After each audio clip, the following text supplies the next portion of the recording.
Reading through the Bible in a year, May 6th, Numbers 14, Psalm 50, Isaiah 3 through 4, and Hebrews chapter 11. The Hall of Faith.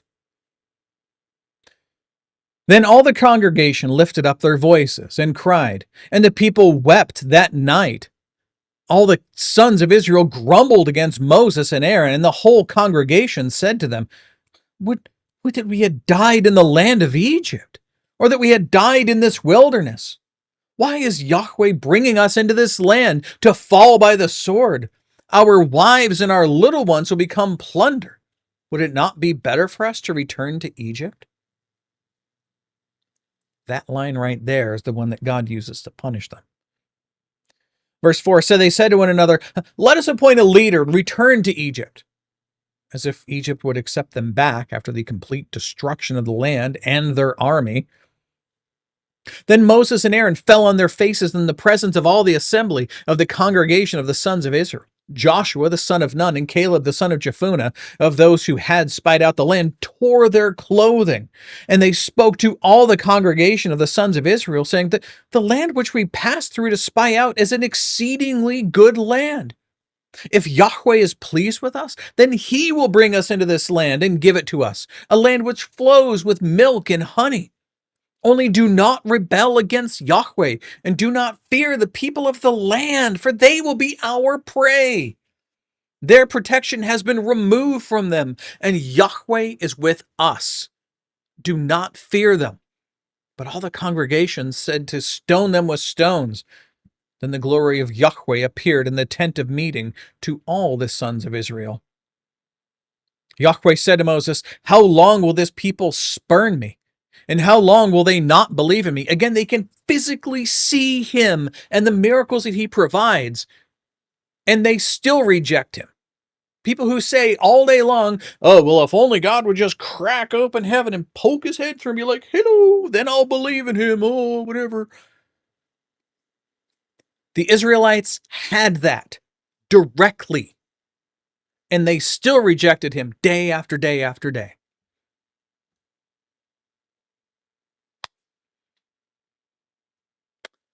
That's clearly not enough. They needed a change of heart. Continuing on. Yahweh said to Moses, how long will this people spurn me, and how long will they not believe in me, despite all the signs which I have performed in their midst? I will smite them with pestilence and dispossess them. And I will make you, Moses, into a greater nation and mightier than they.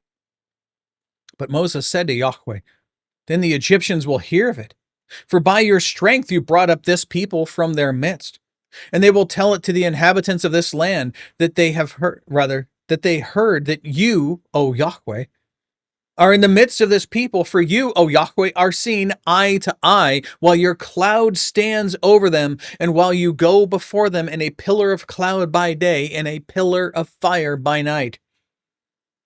Now, if you slay this people as one man, then the nations who have heard of your fame will say, because Yahweh could not bring this people into the land which he promised them by oath, therefore he slaughtered them in the wilderness. But now I pray, let the power of the Lord be great, just as you have declared. Yahweh is slow to anger and abundant in loving kindness, forgiving iniquity and transgression. But he will by no means clear the guilty, visiting the iniquity of the fathers on the children to the third and fourth generations. Pardon, I pray, the iniquity of this people, according to the greatness of your loving kindness, just as you also have forgiven this people from Egypt even until now. So Yahweh said, I have pardoned them according to your word. But indeed, as I live, all the earth will be filled with the glory of Yahweh. Surely all the men who have seen my glory and my signs which I performed in Egypt and in the wilderness, yet have put me to the test these 10 times, and have not listened to my voice, shall by no means see the land which I swore to their fathers. Nor shall any of those who spurned me see it. But my servant Caleb, because he has had a different spirit and has followed me fully, I will bring into the land which he entered, and his descendants shall take possession of it. Now the Amalekites and the Canaanites live in the valleys. Turn tomorrow and set out to the wilderness by the way of the Red Sea. Yahweh spoke to Moses and to Aaron, saying, how long shall I bear with this evil generation, or evil congregation, who are grumbling against me? I have heard the complaints of the sons of Israel, which they are making against me. Say to them, as I live, says Yahweh, just as you have spoken in my hearing, so I will surely do to you. Your corpses will fall in this wilderness. Even all your numbered men, this is all the military men, the 600 plus thousand that they were going to take. Oh, we're going to go to war. And God is going to wipe them out. According to your complete number from 20 years old and upward, who have grumbled against me. Surely you shall not come into the land in which I swore to settle you, except Caleb the son of Jephunneh and Joshua the son of Nun. Your children, however, whom you said would become a prey, I will bring them in, and they will know the land which you have rejected. But as for you, your corpses will fall in this wilderness. Your sons shall be shepherds for 40 years in the wilderness, and they will suffer for your unfaithfulness until your corpses lie in the wilderness. According to the number of days which you spied out the land, 40 days. For every day you shall bear your guilt a year, even 40 years, and you will know my opposition. I, Yahweh, have spoken. Surely this I will do to all this evil congregation who are gathered together against me. In this wilderness they shall be destroyed, and there they shall die.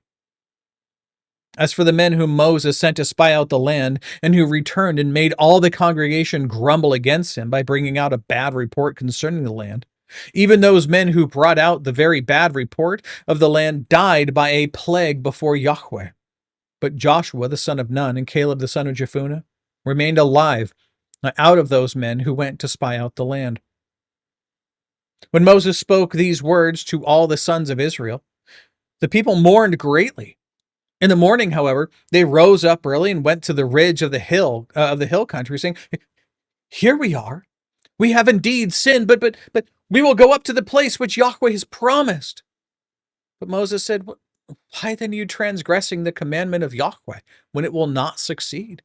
Do not go up, or you will be struck down before your enemies, for Yahweh is not among you.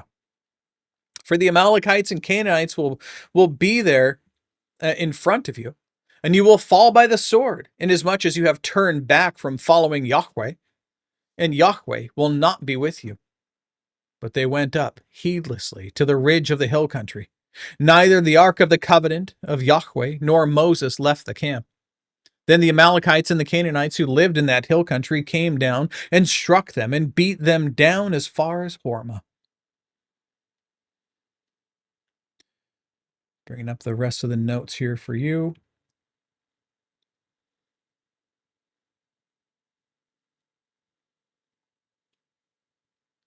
And there we go.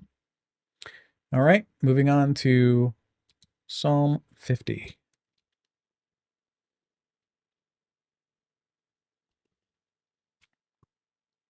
The mighty one, God, Yahweh, has spoken, and summoned the earth from the rising of the sun to its setting. Out of Zion, the perfection of beauty, God has shone forth.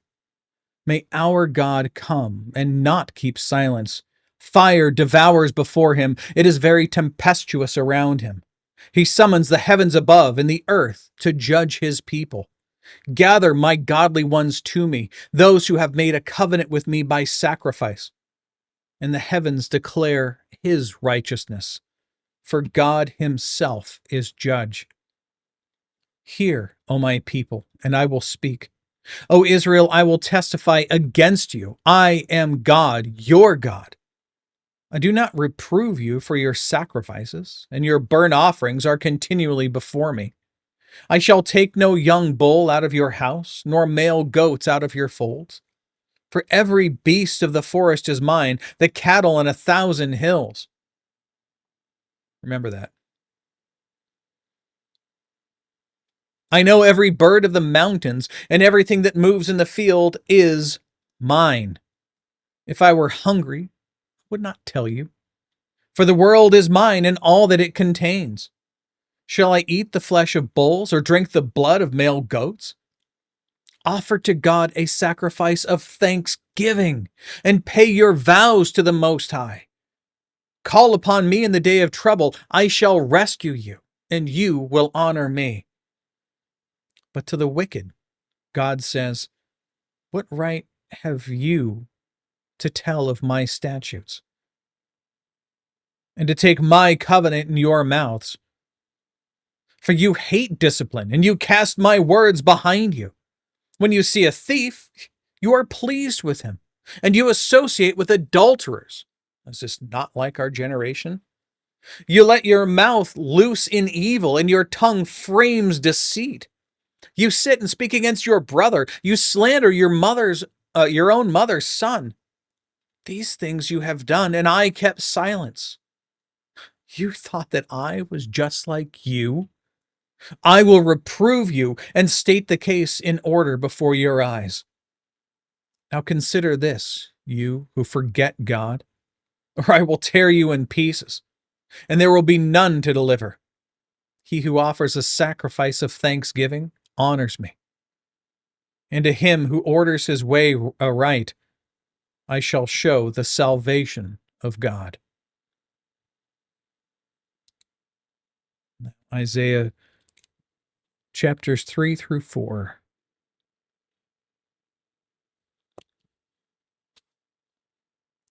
For behold, the Lord, Yahweh of hosts, is going to remove from Jerusalem and Judah both supply and support, the whole supply of bread and the whole supply of water, the mighty man and the warrior, the judge and the prophet, the diviner and the elder, the captain of 50 and the honorable man, the counselor and the expert artisan, and the the skillful enchanter. I will make mere lads their princes, and capricious children will rule over them, and the people will be oppressed, each one by another, and each one by his neighbor. The youth will storm against the elder, and the inferior against the honorable. When a man lays hold of his brother in his father's house, saying, you have a cloak, you shall be our ruler, and these ruins will be under your charge. He will protest on that day, saying, I will not be your healer, for in my house there is neither bread nor cloak. You should not appoint me ruler of your people, or of the people. For Jerusalem has stumbled and Judah has fallen, because their speech and their actions are against Yahweh, to rebel against his glorious his glorious presence. The expression of the face of their face bears witness against them, and they display their sin like Sodom. They do not even conceal it. Woe to them, for they have brought evil on themselves. They say to the righteous that it will go well with them, for they will eat the fruit of their actions. Woe to the wicked, it will go badly with him, for what he deserves will be done to him. O my people, their oppressors are children, and women rule over them. O my people, those who guide you lead you astray and confuse the direction of your paths. Yahweh arises to contend and stands to judge the people. Yahweh enters into judgment with the elders and princes of his people. It is you who have devoured the vineyard. The plunder of the poor is in your houses. What do you mean by crushing my people and grinding the face of the poor, declares the Lord Yahweh of hosts.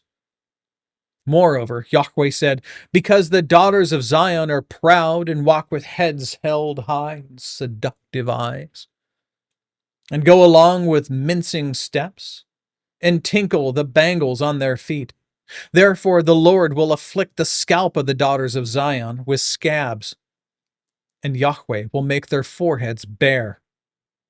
In that day the Lord will take away the beauty of their anklets, headbands, crescent ornaments, dangling earrings, bracelets, veils, headdresses, ankle chains, sashes, perfume boxes, amulets, finger rings, nose rings, festal robes, outer tunics, cloaks, money purses, hand mirrors, undergarments, turbans, and veils.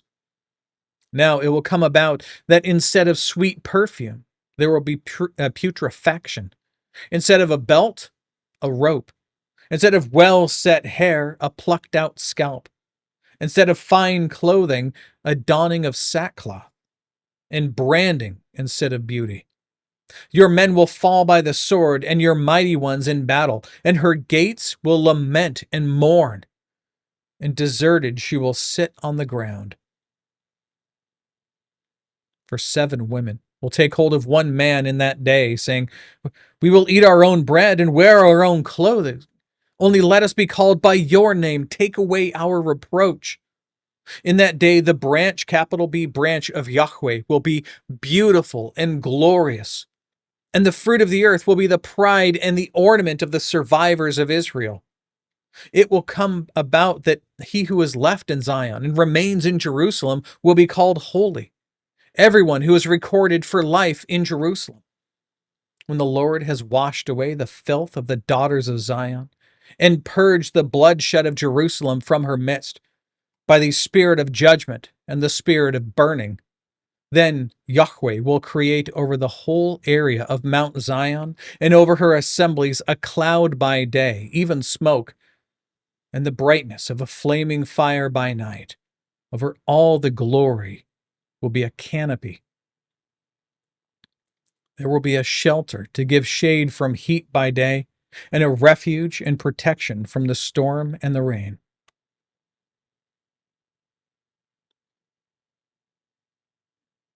And there's all the notes to here. Concluding today in the Hall of Faith in chapter 11 of Hebrews. All right. I'm not going to go into too much detail here, but I am going to read the introductory notes from both the ESV Study Bible and the Reformation Study Bible. They are short, I promise you. From the Reformation Study Bible, this famous discourse on faithful men and women of the Old Testament begins and ends with commentary that alerts the reader to the specific aspect of Old Testament faith, highlighted here.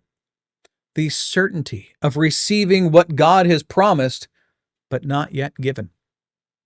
From the ESV Study Bible, by faith, which is what we continue with here, faith consists of persistent hope in the promises of God, and it is such faith, as chapter 10, verse 39, which we read yesterday, indicates, that obtains salvation on the last day. Here, faith is illustrated from Old Testament examples. Now, my brief note on this, remember the people to whom this was written and the context of what we're seeing here. These are people who are considering rejecting the faith of Christ after they had already suffered so much, because their thought is that the persecution against them will continue to get worse, and they want to make their lives here easier for themselves. Today, it's as if someone who was a Christian and became a Christian, and when they became a Christian, their wife left them because she didn't want to deal with this whole Jesus thing he was going through. And she took the children away. Maybe he lost his job and he stayed with it. But it never lets up. Remember, Jesus doesn't promise a bed of roses, sunshine and cupcakes, puppy dogs and rainbows. He promises persecution against us as Christians. We, as Christians, when we are converted, no longer fit into this world. The world around us, the system in which we live, it's built for people who love and embrace the system itself. We read through Ecclesiastes together a few weeks ago. And what did we read? It was a lament of the life that people have, because everything, no matter what you do, ends with your death. Whether you are a great person with much wealth, or if you're a poor person, the wise or the stupid, everybody dies and goes to the place of the dead. And so what Solomon was teaching in Ecclesiastes is that on this side of heaven, meaning if God were to shut up the heavens and no longer interact with us, for life here on this side of the sun, life is futility. And that is the world and what it embraces. It embraces the now. It embraces the here. It embraces the let's eat and drink, for tomorrow we may die. Again, I watch a lot of YouTube. It's what we do. We don't watch TV anymore. Not really. We don't watch news much because it's only depressing and getting worse. So we watch a lot of YouTube. We see these van life people. And what is the thing that they typically teach the most? Those who don't know Christ? It's about getting out there and living your truth, not the truth of God.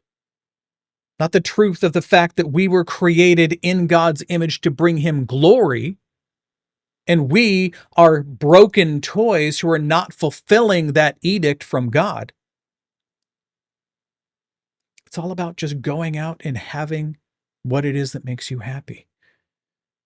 And it breaks my heart. It breaks my heart to see people do this. But that is what it is like for people who don't have faith. I mean, sure, many of them are religious people. They have faith in crystals and in, healings and in self-motivation or what have you. They have faith in humanity. They have faith in people who get into a rocket and blast barely into the tip of space and fall back down. They have faith in so many other things around them, but not in the God who created them, not in the God who sustains them. That's what the world offers. But we are Christians. We endure suffering in this world, knowing full well that the end result is the glorification of our King. I gladly will take persecution that comes from man, knowing that when he kills my flesh, what more can he do to me? But I go to my King who will live forever and who welcomes me into into his kingdom. And he welcomes me with open arms. So this is a perspective issue that we're seeing here. These Christians are enduring intense persecution, to be sure, some of which are being jailed and taken off to be killed. They're afraid of this. They're afraid of what the world can do to them. They're afraid of the fact that Jesus may not return tomorrow or like 3:00 in the afternoon next Tuesday. They're afraid that they won't see the glory and the promises that we have from God. And so the author of Hebrews now sets at work at reminding them of so many people in the past who were promised many, many things from God. And during their own lifetime, they never saw it, but their faith never wavered. And most likely it did. At some points, most likely they did have points of struggle, but they endured to the end. And that is the charge that the author of Hebrews has for these people to whom he is writing today. Let's begin in verse 1. Now, faith is the assurance of things hoped for and the convictions of things not seen.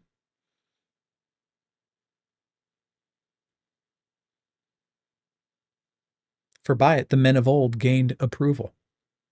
By faith, we understand that the worlds were prepared by the word of God, so that what is seen was not made out of things which are visible.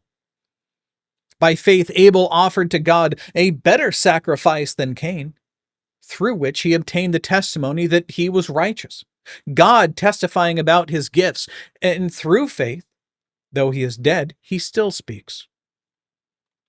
By faith, Enoch was taken up so that he would not see death, and he was not found because God took him up. For he obtained the witness that before his being taken up, he was pleasing to God. Without faith, it is impossible to please God. For he who comes to God must believe that God exists and that he is a rewarder of those who seek him. By faith, Noah, being warned by God about things not yet seen, obviously a worldwide flood, in reverence prepared an ark for the salvation of his household, by which he condemned the world and became an heir of the righteousness which is according to faith. By faith, Abraham, when he was called, obeyed by going out to the place which he was to receive for an inheritance. And when he went out, not knowing where he was, rather, he went out not knowing where he was going.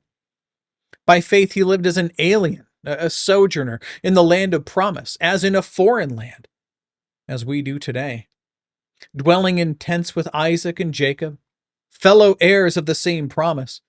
For he was looking for the city which has foundations and whose architect and builder is God.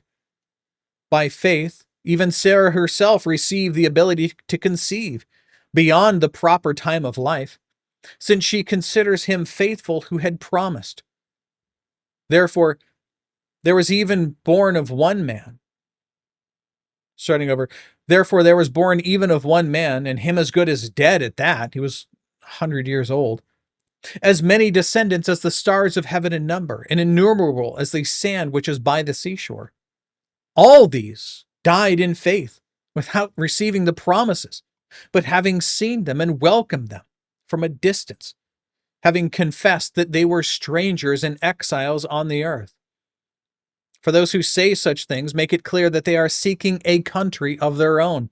And indeed, if they had been thinking of that country from which they went, or rather of which they went out, they would have had an opportunity to return. But as it is, they desire a better country, that is, a heavenly one. Therefore, God is not ashamed to be called their God, for he has prepared a city for them. By faith, Abraham, when he was tested, offered up Isaac. And he who had received the promises was offering up his only begotten son. It was he to whom it was said, "In Isaac shall your descendants be named," or called. He considered that God is able to raise people even from the dead, from which he also received him back as a type. By faith, Isaac blessed Jacob and Esau, even regarding things to come. By faith, Jacob, as he was dying, blessed each of the sons of Joseph and worshiped, leaning on top of his staff. By faith, Joseph, when he was dying, made mention of the exodus of the sons of Israel and gave orders concerning his bones. By faith, Moses, when he was born, was hidden for 3 months by his parents because they saw that he was a beautiful child and they were not afraid of the king's edict. By faith, Moses, when he had grown up, refused to be called the son of Pharaoh's daughter, choosing rather to endure ill treatment with the people of God than to enjoy the passing pleasures of sin, considering the reproach of Christ greater riches than the treasures of Egypt, for he was looking to the reward. By faith he left Egypt, not fearing the wrath of the king, for he endured as seeing him who is unseen. By faith he kept the Passover and the sprinkling of the blood, so that he who destroyed the firstborn would not touch them. By faith they passed through the Red Sea as though they were passing through dry land, and the Egyptians, when they attempted it, were drowned. By faith the walls of Jericho fell down after they had been encircled for 7 days. By faith Rahab the harlot did not perish along with those who were disobedient, after she had welcomed the spies in peace. And what more shall I say? For time will fail me if I tell of Gideon, Barak, Samson, Jephthah, of David and Samuel and the prophets, who, by faith, conquered kingdoms, performed acts of righteousness, obtained promises, shut the mouths of lions, quenched the power of fire, escaped the edge of the sword, from weakness were made strong, became mighty in war, put foreign armies to flight. Women received back their dead by resurrection, and others were tortured, not accepting their release, so that they might obtain a better resurrection. And others experienced mockings and scourgings, yes, also chains and imprisonment. They were stoned, they were sawn in two, they were tempted, and they were put to death with the sword. They went about in sheepskins and goatskins, being destitute, afflicted, ill-treated, men of whom the world was not worthy, wandering in deserts and mountains and caves and holes in the ground. And all these, having gained approval through their faith, did not receive what was promised, because God had provided something better for us, so that, apart from us, they would not be made perfect. Pulling up the last section of notes here for you that has all of the Old Testament references for everything that was listed. If you want to go ahead and take a screenshot of this so you can see it. There you go. That way you can go through and look at it yourself. All right, there we go. That's it. That's, excuse me, all the reading and all of the notes for today. God willing, we'll be back tomorrow. Behold, the word of the Lord.